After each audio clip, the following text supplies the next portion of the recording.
Muy bien.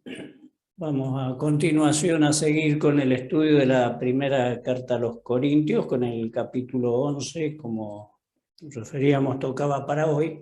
Así que bien, vamos a ir leyendo y haciendo algunas explicaciones en paralelo para aprovechar el tiempo al máximo. Versículo primero, entonces, una exhortación importante: sed imitadores de mí, así como yo de Cristo. Y claro, una referencia en muy pocas palabras, pero con mucho sentido, ¿no es cierto? Imitarlo al Señor.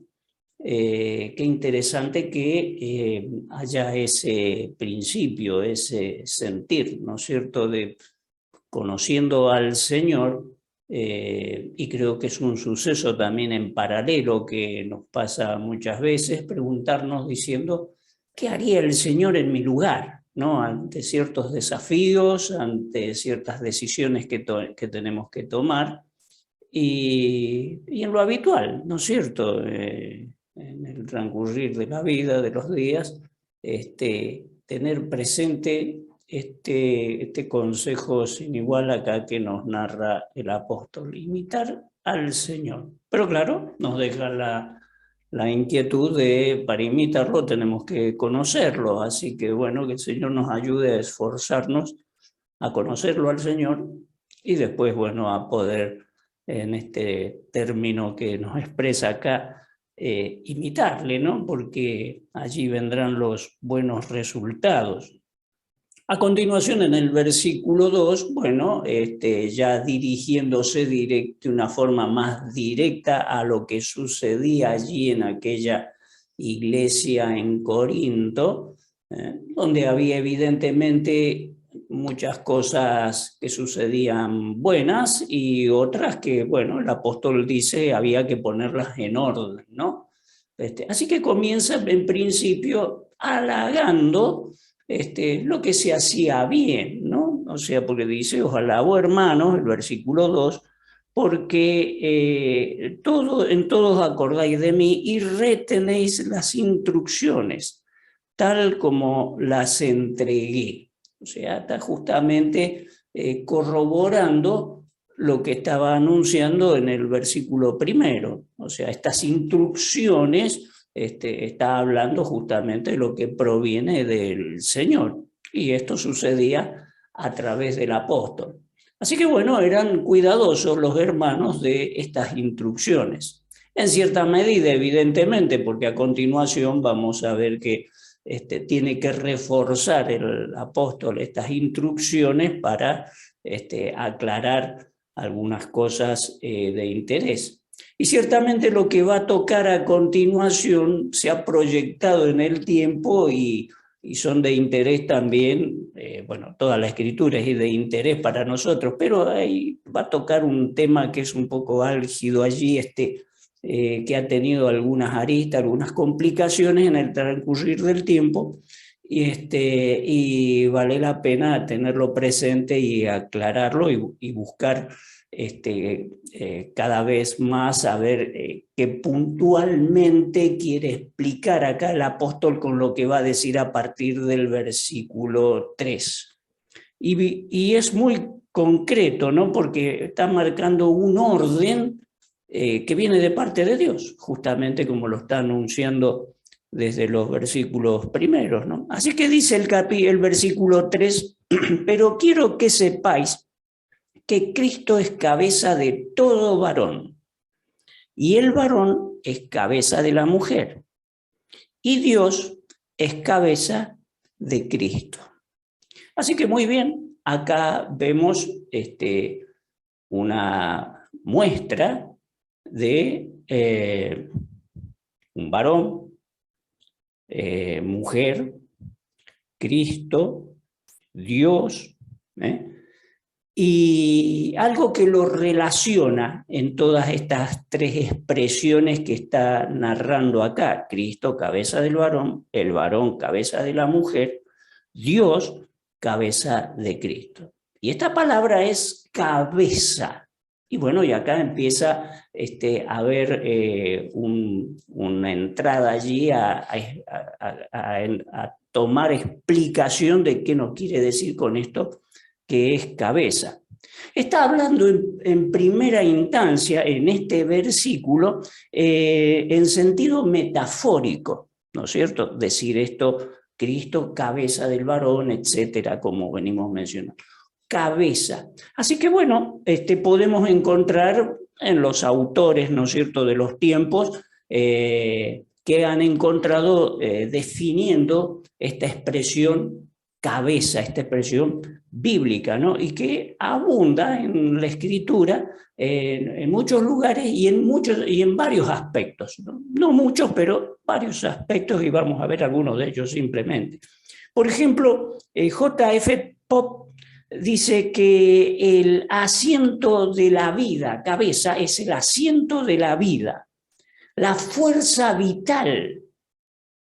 Génesis 3:15, por ejemplo, nos narra el evento allí del castigo sobre la serpiente y el evento que iba a suceder también en el tiempo, con la mujer exactamente. Dice, herir la cabeza de la serpiente significa su destrucción total. Ahí narra, ¿no es cierto?, como sabemos, que iba a ser herida en la cabeza la serpiente. Pero no es solamente una herida allí física, sino que era... Esto nos está narrando de un sacar de circulación directamente, iba a dejar de estar en actividad. Explica también que quien inclina la cabeza es señal de que tiene pocas fuerzas, como también una cabeza erguida significa que, bueno, que hay un aliciente, una fuerza de seguir adelante. Después, F.F. Bruce, por ejemplo, dice, podríamos definir como fuente de vida, o sea, donde está el centro de nuestra vida como ser, ¿no es cierto? Tanto en el caso del varón como en la mujer esto. Pero podríamos concluir en este aspecto un propósito de vida en igual sentido bajo el orden de Dios, en primera instancia, porque acá explicamos un poquito este aspecto. Estamos hablando propósito de vida. ¿Qué pasaba en el Edén, en los primeros versículos que narra ahí? Dios dispone toda la creación, ¿no es cierto? Lo pone al hombre. ¿Y cuál era el propósito de este hombre? El propósito que puso en sus manos, la responsabilidad que puso Dios en sus manos, era administrar todo lo que Dios había creado allí. Y así comienzan los pasajes bíblicos narrando estos sucesos. Claro, a partir de allí, ¿cuál es la visión de Dios? Dice, bueno, estaba todo relativamente bien para el hombre, pero se sentía solo, evidentemente, le faltaba la ayuda idónea, ¿no es cierto? Y bueno, y ahí viene la narración que saca una costilla del hombre, etcétera, y formó a la mujer. Y vemos también el sentir de aquel hombre, ¿no es cierto?, cuando Dios le presenta a aquella mujer y podemos ver en aquellas expresiones como que tiene un agrado sin igual, ¿no es cierto? Este es hueso de mis huesos, carne de mi carne, etcétera, ¿no es cierto? Será llamada varón, o sea, se había agradado allí. Pero no obstante, en los objetivos, digamos, de parte de Dios, en ese formato y en ese orden que dispone Dios, notamos que, bueno, estaba allí aquel hombre en aquella responsabilidad de administrar todo aquello que había sido creado y que iba a ser acompañado también en un mismo sentido, en un mismo sentir, en una misma dirección, aquella compañera con la cual iba a formar, llegado al caso matrimonial, una unidad, ¿no es cierto?, como nos muestra allí también el escrito. Pero no podemos quedar con la idea, con un sentido en un orden y una dirección. Claro, después con que nos encontramos a partir del capítulo 3 con la caída, ¿no es cierto?, con la desobediencia y todo lo que nos narra allí la Escritura. Entonces todo ese plan original que estaba en Dios, vemos que se deteriora, no va a caerse, pero sí se deterioró, porque se deterioró el hombre, se deterioró la mujer, o sea, el mensaje era claro y contundente. El día que hubiera desobediencia de ellos, ciertamente morirían, ¿no es cierto? Y no solo eso, que iba a entrar la muerte, sino que se iban a degradar en todos sus aspectos, digamos, particulares. Razón por la cual, y esto es importante, lo que antes era de forma igual, en la misma orientación, en el mismo sentido, como se iban a deteriorar, como estamos diciendo, el hombre iba a sufrir sus deterioros psíquicos o de orden mental, etcétera, y la mujer igual, ya, bueno, no iban a estar en la capacidad que estaban cuando estaban sin pecado. Al entrar el pecado, lógicamente es algo que contaminó todo lo original que había dispuesto Dios, y las cosas, como decimos, se deterioran. Ahora, ¿qué sucede con esa dirección, con ese sentido? Que antes era totalmente un paralelo, todo igual, las cosas se iban a tornar quizás cruzadas por momentos y muchas veces contradictorias, ¿no? Así que este orden que estaba establecido de primera instancia, donde, como decimos, había una labor de administración para adelante y una suma en colaboración de parte de la mujer, todo eso se iba a modificar, como estamos diciendo, y el Señor iba a tener que entonces disponer y acentuar cómo iba a ser el orden o cómo iba a seguir y acentuarse más el orden prevista por él para que las cosas sigan funcionando bien, para que las cosas funcionen, ¿no? O sea, vemos que, por ejemplo, bueno, ya allí del capítulo 3, cuando le habla a la mujer, y tanto al hombre como a la mujer le impone castigos, y podríamos decir incluso más severo en el caso del varón que en la mujer, porque en la mujer todos los castigos apuntan a dolores, y en cambio en el hombre le hizo que el mundo iba a producirle espinas, cardos, todas estas cosas que iba a corromperse también toda aquella creación que había hecho Dios, y el sudor de la frente y el trabajo, etcétera, ¿no es cierto? Así que bueno, los castigos eran severos, pero queda en claro el orden que iba a tener las cosas, quedar en claro que el orden era bajo una sujeción de parte de la mujer hacia aquel hombre, ¿no es cierto? Y eso es lo que nos narra allí los escritos. Así que continúa así la historia del hombre, podríamos decir, y bueno, llegamos a los tiempos acá que está estableciendo y haciendo nuevamente mención el apóstol, pero para que se vea que todo es un ordenamiento. Acá no hay una cuestión de disponer más privilegios sobre uno, sobre otro, denigrar a uno o a otro de ninguna manera, porque aparece el mismo Dios y en la persona de Jesucristo es lo que estamos leyendo. Y cuando dice, por ejemplo, que Dios es cabeza de Cristo, no le está dando más nivel de ninguna manera a uno que a otro. Y sabemos que Cristo es Dios y Dios el Padre también lo son y uno son, y etcétera, todo lo que nos cuenta la Escritura. Así que acá no hay una diferencia de rango, cosa por el estilo. Hay un orden. Y es el orden que está acá estableciendo. Cristo, cabeza del varón, el varón, cabeza de la mujer, Dios, cabeza de Cristo. En este sentido metafórico en primer aspecto, ¿no? Pero muy bien, continúan las explicaciones a partir del versículo 4. Dice, todo varón que ora y profetiza con la cabeza cubierta afrenta su cabeza. Nuevamente estamos haciendo mención. Cristo, cabeza del varón. Afrenta es avergonzar, deshonrar. Así que acá lo que está diciendo el precepto es que si se cubriera el varón la cabeza, está deshonrando la persona de Cristo. Eso es lo que nos está queriendo decir.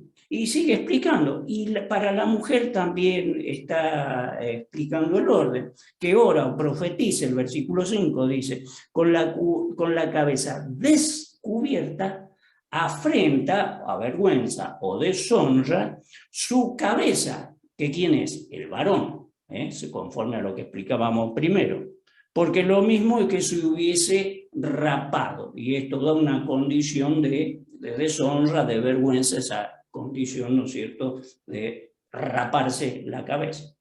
Va a ahondar en explicación, porque si la mujer no se cubre, que se corte también el cabello, y si le es vergonzoso a la mujer cortarse el cabello o raparse, que se cubra. Así que el énfasis está en cubrir la cabeza para que no se deshonre la cabeza de la mujer, que es el varón, en el orden que hemos establecido. Continúa la explicación. Ahora para el varón dice que no, ¿por qué causa no debe cubrirse la cabeza el varón? No debe cubrirse la cabeza el varón, dice el versículo 7, pues es la imagen y gloria de Dios. Y la mujer es gloria del varón. Conclusión, lo que quiere decir que lo que tiene que quedar a la vista es la gloria de Dios, porque eso es lo relevante acá, que no se altere y no se deje en segunda instancia la gloria de Dios, ¿no es cierto?, la manifestación de Dios a través del varón y también de la mujer, pero en su orden, ¿verdad? Versículo 8 dice, porque el varón no procede de la mujer, sino la mujer del varón, y tampoco el varón fue creado por causa de la mujer, sino la mujer por causa del varón. Estos pasajes no están narrando una diferencia que se los podría entender quizás así de una primera en forma literal, diciendo, bueno, no, tiene más preponderancia acá el varón, porque el varón fue creado y después vino la mujer, etc. No es después y tiene mayor preponderancia uno con otro, lo explicábamos al principio. Para nada era el plan de Dios, porque las palabras de Adán lo representan también, me parece, con claridad, diciendo que ese ser que estaba allí era algo apropiado y que de alguna manera conformaba, equilibraba ese sentimiento que tenía en Adán y que se transmite de generación en generación, en que el hombre se agrada de estar junto con una mujer. Y esto no es solamente en sentido, podemos ver acá en un sentido matrimonial, porque los principios de Dios están dispuestos más allá de que se ejecute el matrimonio o no. Es menester y es bueno que existamos los varones y las mujeres, porque cada uno tiene su labor, tiene su incidencia en los planes de Dios. Pero la diferencia que va a ser notorio acá, el pasaje que estamos viendo, que como decíamos, a la hora de que el pecado entró en la humanidad y cómo se corrompió la humanidad, luego a través de Cristo y la obra del Señor y la aparición de la iglesia del Señor, bueno, se marca allí una diferencia y ciertamente muy notoria. Así que la iglesia del Señor ahora se tiene que vincular y homogeneizar de la mejor manera a los planes de Dios y a los principios de Dios. Y eso es lo que hacemos, ¿no es cierto, hermanos? Así que buscamos, como decíamos en el primer pasaje, asemejarnos al Señor, conocerle y poner en práctica su consejo, ¿verdad? Así que el tema con la iglesia va a tener un trato especial, por separado de lo que es el conjunto de la humanidad. Por eso vamos a ver de que algunas porciones están hablando en general, como es el orden de esto que está estableciendo en primera instancia, pero de una manera especial para la iglesia del Señor. Así que con idea de esto, seguimos adelante. Versículo 10, por lo cual la mujer debe tener señal de autoridad sobre su cabeza por causa de los ángeles. Nos quedamos aquí con este principio. El Señor dispone de que haya una señal, y hay una razón, porque dice que hay quienes están mirando, los ángeles. ¿Y quiénes son los ángeles? Son seres que están totalmente tomados de la voluntad de Dios. Hacen exactamente lo que Dios dispone, y ese es el bien, porque todo lo que dispone Dios está bien, es el bien, ¿no es cierto? Así que ellos, como son, podríamos decir, los primeros están en estar en una obediencia a aquel Dios eterno, poderoso, y que todo lo que propone es bueno, nos está mirando a nosotros, también nos están mirando a ver cómo nos conducimos en el orden de Dios, ¿verdad? Así que dice que tiene que haber una señal. Y versículo 11 dice, pero en el Señor ni el varón es sin la mujer, ni la mujer sin el varón. Acá empieza a explicar cómo son las cosas equilibradas. El principio de Dios es un equilibrio. Acá no hay una referencia especial para el varón, ni una especial para la mujer, en el sentido de darle más honra o cosas por el estilo. No, está diciendo, está poniendo las cosas bien en equilibrio, como es para el Señor, ¿no es cierto? Ni el varón es sin la mujer, ni la mujer sin el varón, porque así como la mujer procede del varón, también el varón nace de la mujer, pero todo procede de Dios. Ahora bien, viene a acentuar más la explicación acerca de este velo, de este cubrir la cabeza, que estaba haciendo introducción, podríamos decir, en los versículos que hemos leído en primera instancia. Versículo 13 dice, juzgad vosotros mismos.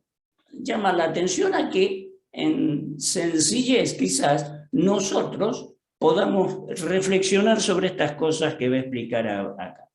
Dice, ¿es propio, pregunta, que la mujer ore a Dios sin cubrirse la cabeza? Es propio, es adecuado que así sea. Dice, la naturaleza misma nos enseña que el varón para el varón es deshonroso dejarse crecer el cabello, por una cuestión natural, ¿no es cierto? Bueno, dejemos de lado las modas que hay actualmente y demás, pero en un estado de una conciencia adecuada se verifica esto que está narrando acá. Así que el cabello largo para el varón no le es algo de honra. Por el contrario, de forma similar, a la mujer dejarse crecer el cabello le es honroso.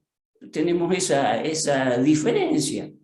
Y lo vemos, lo analizamos y no es agradable, ¿verdad? Simplemente por un razonamiento simple, ¿no es cierto?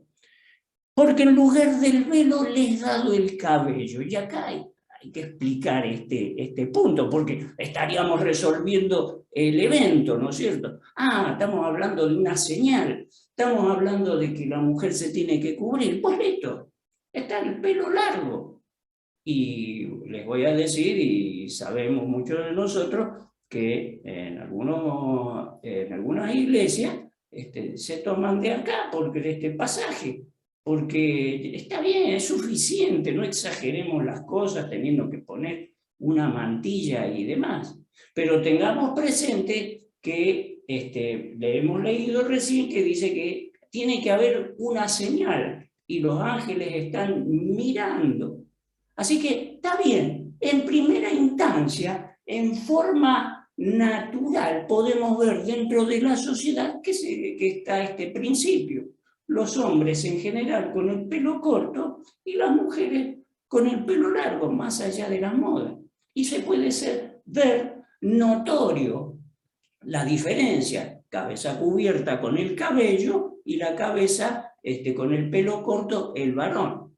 Pero eso estamos hablando en lo que es fuera de la iglesia, porque en la iglesia del Señor tiene que quedar en claro la diferencia que en la Iglesia del Señor no estamos en los medios que se maneja la sociedad en sus términos, ¿no es cierto?, con sus modas y sus cosas.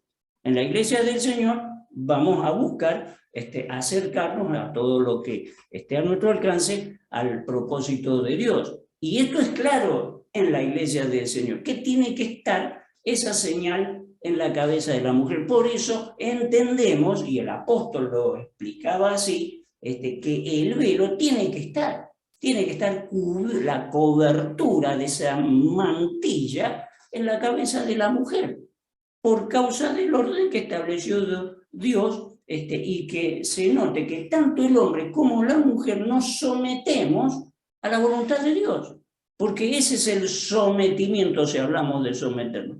Todos nos sometemos a la voluntad de Dios, y eso es lo bueno, lo mejor que podemos hacer. Así que esa señal en la mujer tiene que estar. Y dice luego, versículo 15, por el contrario, a la mujer dejarse crecer el cabello le es honroso, porque en lugar del velo les da... Ah, está bien, ese lo leímos, ¿no es cierto? 16, con todo eso, si alguno quiere ser contencioso, nosotros no tenemos tal costumbre, ni las iglesias de Dios. O sea, no se trata de ponerse a generar una contención por esto. Si bien hay diferencias de opiniones, porque por allí de golpe los pasajes no tienen la claridad que quisiéramos que tengan así de primera instancia, pero analizando y estudiando podemos llegar a conclusiones correctas, ¿no es cierto? Y se nos está yendo la hora, hermano, así que nos vamos a apurar, yo primeramente. Abusos en la cena del Señor. Leemos brevemente, rápidamente, pero versículo 17, pero lo anunciaros esto que sigue, no os alabo, porque no os congregáis para lo mejor, sino para lo peor. Es un tirón de orejas acá, ¿no? Pues en primer lugar, cuando os reunís como iglesia, oigo que hay entre vosotros divisiones, y en parte lo creo, porque es preciso que entre vosotros haya disensiones. Recién decía divisiones, ahora dice disensiones, para que se hagan manifiestas entre vosotros los que son aprobados. Cuando pues os reunís vosotros, esto no es comer la cena del Señor, porque al comer cada uno se adelanta a comer su propia cena, uno tiene hambre, otro se embriaga, pues ¿qué? ¿No tenéis casas en que comáis y bebáis? ¿O menospreciáis la iglesia de Dios y avergonzáis a los que no tienen nada? ¿Qué os diré? ¿Os alabaré? En esto no os alabo. Bueno, esto brevemente quiere decir de que en aquella iglesia y en aquellos tiempos, bueno, era común reunirse en actividades de comer, ¿no es cierto? Y en paralelo con eso, poner en escena lo que es la cena del Señor, lo que conocemos como la cena del Señor. Pero, bueno, no, dice concretamente que eso no tiene relación, porque se va a comer porque se tiene hambre, y algunos tomaban más de la cuenta y se embriagaban, y bueno, todo un desorden, digamos, de lo que debe ser concretamente, puntualmente, la cena del Señor, que es lo que conocemos y lo que hacemos nosotros todos los domingos cuando nos reunimos, en ese nivel, podríamos decir, ¿no es cierto? Así que en primera instancia está marcando esa forma de desorden para separar las cosas. Comer, tomar, para eso está la casa. Cuando nos reunimos, así sea en una casa, nos reunimos en este ámbito correcto, digamos, que entendemos y lo va a explicar incluso más adelante. Pero es notorio lo que acentuábamos en primera instancia. Dice el versículo 18, que hay entre vosotros divisiones. Y esto es más severo. Y en el versículo 19 dice, porque es preciso que entre vosotros haya disensiones. Entonces, esto es una gran diferencia, no tiene ningún parecido. Porque disentir, bueno, está bien, o sea, lo está diciendo, es preciso que haya, o sea, que es valedero que haya disensión. ¿Qué es disentir? Es tener distintas opiniones, ¿no es cierto? Entonces, bueno, yo puedo tener mi opinión, otro hermano tiene otra opinión respecto a algún tema, y bueno, podemos conversar, ponernos de acuerdo, buscar explicación, analizar, buscar, etc. Disentir. Eso es una cosa. División, eso ya es algo malo, ¿no es cierto? Que el Señor nos guarde en la iglesia del Señor que tengamos división, porque división significa separar, separación significa aislar, ¿eh? Y eso no, tenemos que ser todos obradores, digamos, de que eso no se presente en la iglesia de la cual somos miembros, ¿no es cierto? Así que acá está anunciando y diferenciando para que se entiendan bien las dos cosas. Divisiones, no. Disensiones, sí, vale, es preciso que haya, porque de golpe genera un crecimiento, analizar cosas, estudiarlas, conversarlas, debatirlas, está muy bien, pero no divisiones, que el Señor nos ayude a no estar en eso. Versículo 23, seguimos adelante, es muy sencillo en primera instancia porque narra acá lo que hacemos y lo hemos leído muchas veces en la misma cena del Señor, lo leemos rápidamente para completar la lectura bíblica del pasaje, dice por versículo 23, porque yo recibí del Señor lo que también os he enseñado, que el Señor Jesús, la noche que fue entregado, tomó pan y habiendo dado gracias, lo partió y dijo: tomad, comed, esto es mi cuerpo que por vosotros es partido, haced esto en memoria de mí. Este es el énfasis que podemos encontrar, la razón de esta cena del Señor, que hagamos memoria del Señor. Asimismo tomó también la copa, después de haber cenado, diciendo: esta copa es el nuevo pacto en mi sangre, haced esto todas las veces que la bebieres en memoria de mí, enfatizando nuevamente el sentir de la cena del Señor, y que el Señor nos ayude a dirigir todos nuestros pensamientos, nuestras oraciones, lecturas bíblicas y todo lo que desarrollamos en la iglesia del Señor a la hora de la cena, que sea solamente en ese sentido, memoria del Señor, ¿no es cierto? Pero agrega ahora el versículo 26 también una explicación interesante.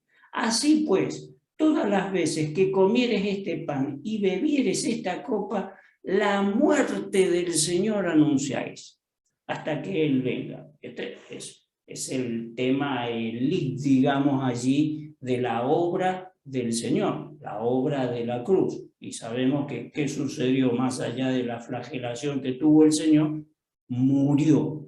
Y eso es algo que al día de la fecha resuena incluso para el pueblo judío, como de ninguna manera el Mesías puede morir. O sea, no sé en qué se puede respaldar este pensamiento cuando lo vemos tan claro allí, como comentábamos recién, en el mismo Génesis, cuando el Señor dice que todo bien mientras obedeciera. El día que desobedezcan, ¿qué le iba a pasar? Ciertamente morirían. Así que la muerte es un evento presente que tiene que estar. Y justamente la obra del Señor era menester que muriera el justo por los injustos, como nos narra la Escritura, y él en la postura, en la figura del pecador, no teniendo ningún pecado, haciéndose pasar por la muerte para cargar el pecado de todos nosotros. O sea que la muerte del Señor debe ser anunciada, porque era un menester.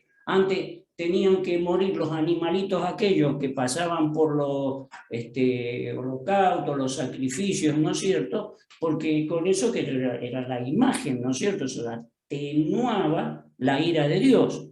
Pero la muerte del Señor fue lo que aplacó en forma definitiva la ira de Dios para todo aquel que se llegara a la obra del Señor. Así que lo que aplaca la ira de Dios es la muerte del Señor Jesucristo, ¿no es cierto? Y nosotros nos tomamos de ello, así que ese es el menester del anuncio que tiene que haber. El Señor murió para que nosotros podamos vivir.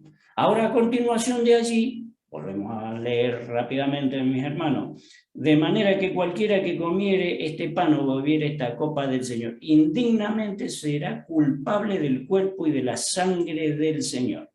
Por tanto, pruébese cada uno a sí mismo y coma así del pan y beba de la copa, porque el que come y bebe indignamente, sin discernir el cuerpo del Señor, juicio come y bebe para sí, por lo cual hay muchos enfermos y debilitados entre vosotros, y muchos duermen.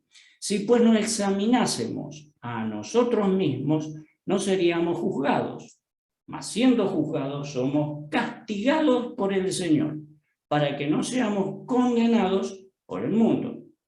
Así que, hermanos míos, cuando os reunís a comer, esperaos unos a otros. Si alguno tuviere hambre, coma en su casa, para que no os reunáis para juicio. Las demás cosas las pondré en orden cuando yo fuere. Y bueno, esto es una advertencia, en cierta forma, ¿no es cierto? Y contundentemente, ciertamente, porque tiene que haber un análisis, no es algo así nomás presentarse adelante de los símbolos del Señor a la hora de la cena del Señor. Esto también lo sabemos, pero lo enfatizamos por lo que dice acá el pasaje, porque el versículo 27 ya sobre el final dice, será culpado, está hablando de una forma de juicio, ¿no es cierto? Culpa.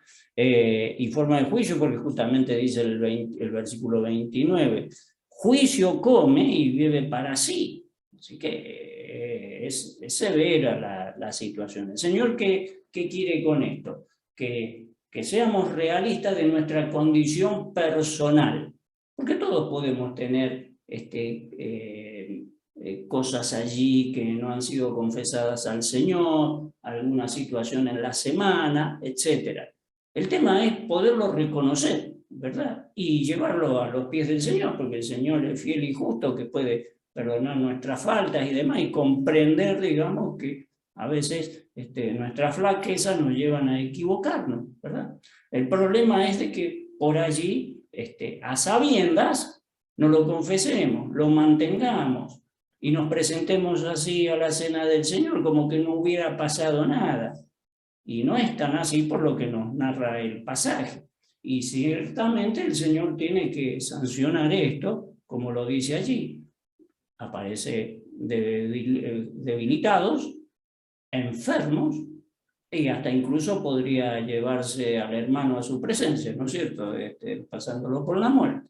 Así que es severo esto, y que el Señor nos ayude a ciertamente evaluarnos permanentemente para bien, porque esto no es para tener tampoco un miedo allí. En todo caso, si de algo tenemos que tener miedo, es que hagamos algo de lo cual no esté aprobado por Dios y no nos demos cuenta, ¿no es cierto? Y seguimos adelante, ¿no es cierto? Y bueno, el Señor también nos puede hacer ver, digamos, con su asistencia espiritual, que nos estamos equivocando en alguna cosa.